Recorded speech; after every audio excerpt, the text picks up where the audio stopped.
Hello Pinoy Techs, magandang araw po sa inyong lahat. Welcome at welcome back sa Pinoy Techs Channel.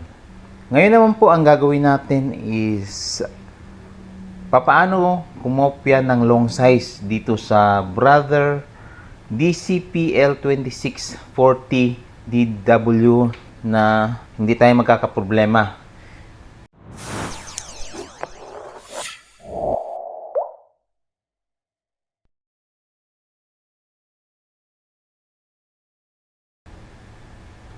Okay, so ito ang ating printer is DCP-L2640DW.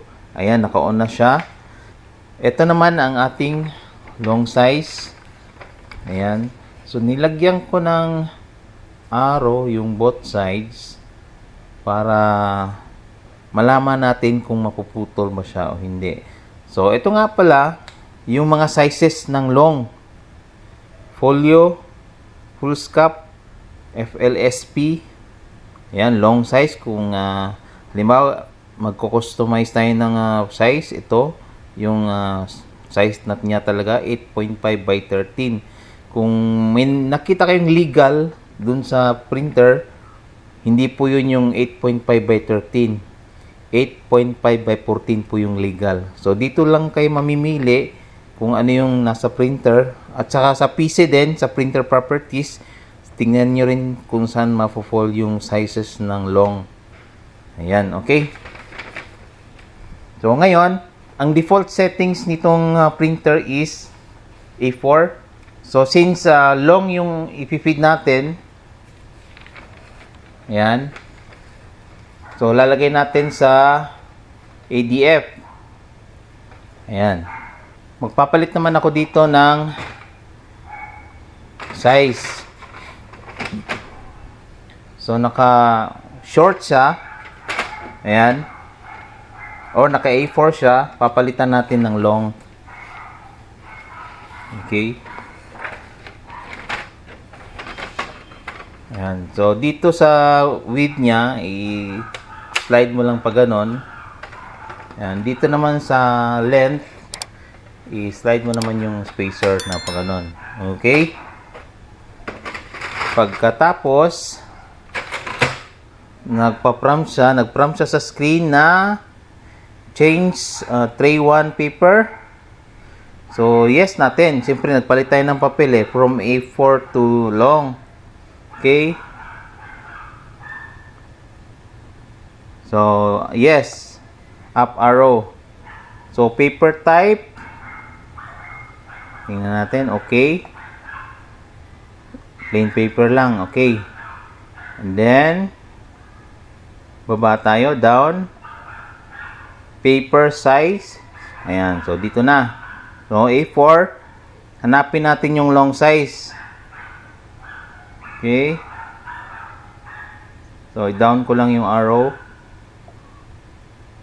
B5, A5, long edge A5, A6, B5, B6, Mexico legal, hindi yan. Mbia legal, 270 mm. Ayan, folio. Tingnan natin kung mayroon pa bang ibang size. Letter, legal. Ayun yung legal, oh. A4. So, balik tayo sa folio. Ayan. Nasa list natin itong folio. Ayan, then okay. Accepted. Okay, so back na tayo. And then, photocopy na tayo. Okay, start. I-feed niya yun. Yun, feed.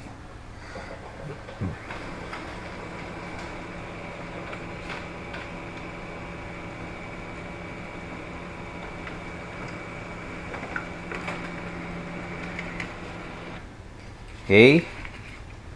Ayan. So, kita natin yung arrow. Tingnan mo yung arrow. May putol siya. Kasi yan yung ano niya margin.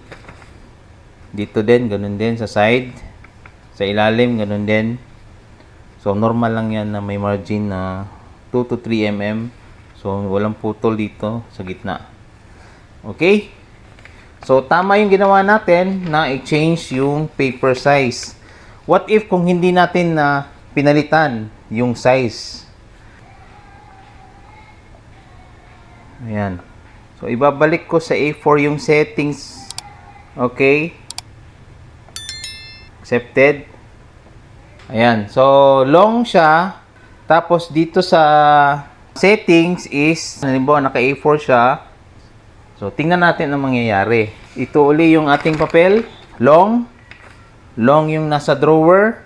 Pero yung settings is naka A4. So, halimbawa, default ha. Default yung A4.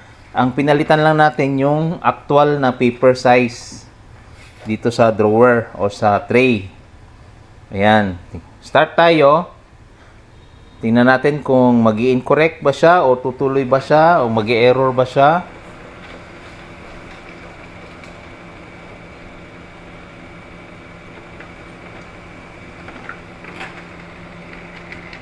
Okay, this is it.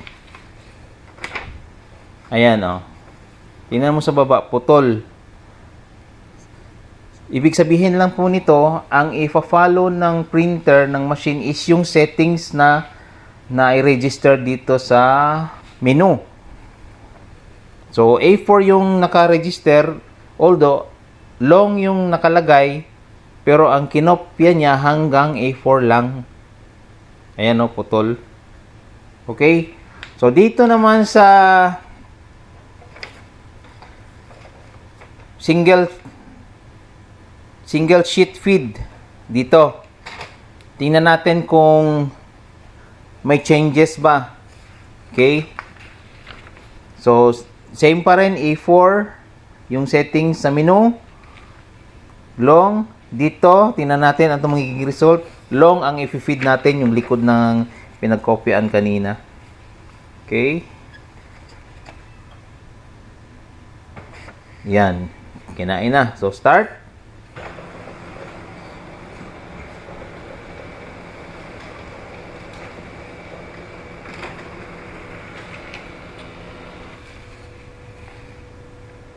Putol din. So, ibig lang sabihin nito, kung ano yung nakaset dito na paper size, yun ang ipa-follow ng printer dito sa bypass tray at dito sa drawer na tray. Okay? So, malinaw po. Kasi marami pong nalilito dito sa L2640 natin, DW, na napuputol yung output ng long. Okay? So, ngayon naman, ibabalik natin sa long. Okay? Pag sa menu ka pupunta, papakita ko sa inyo ha. Ayan, menu. Yan, under siya ng general. Press OK. Yan, tray settings. Okay. So, ayan yan. Paper type, paper size, print position. Ayan. So, number 2. Yan, gawin natin long. Back. Mas malapit sa dito. Ayan, letter. Folio. Ayan. Folio dapat, guys, kasi walang ibang size na nakaregister na para sa long. Accepted. And then, okay. I-try natin yung feed ko muna to. I-try natin mag-feed dito sa bypass kung tama na ba. So, long pa rin ang i-feed ko dito. To confirm lang talaga kung magwo-work na. Okay, start.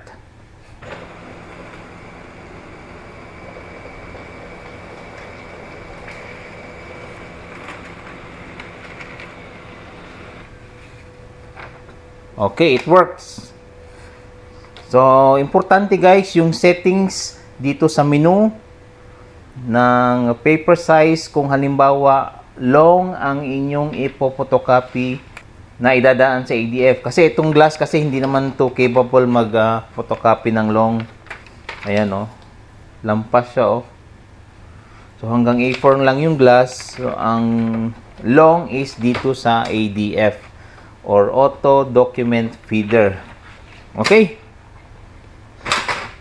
I hope nakatulong itong video sa inyo. Kung sa mga meron L2640DW, Maraming salamat po. Kung nagustuhan niyo naman po itong video na to, maaari po kayong mag-like, share, and subscribe nang makarating po ito sa nakararami. Okay, hanggang dito na lamang po muna. See you only here on Pinoy Tech Channel. Bye-bye!